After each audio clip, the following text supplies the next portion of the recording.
ఒక నార్మల్ గా పొలంలో పెంచే చికెన్ ఉందనుకోండి, ఆ చికెన్ ని మీరు 5 నెలలు 4 నెలలు వదిలేసినా, ఎంతో మంచి ఫీడ్ వేసినా ఇంత సైజ్ అవుతుంది.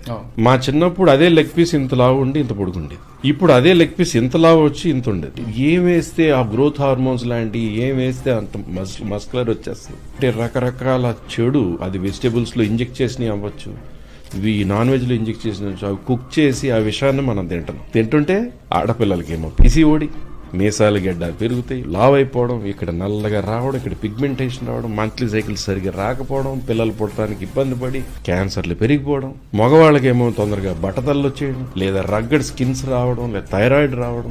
ఇవన్నీ ఈ తొరుగు జనరేషన్ లేని ఈ జనరేషన్ లో ఏం మార్పు వచ్చింది అంటే ఈ fast foods, junk foods revolution నడుస్తుంది.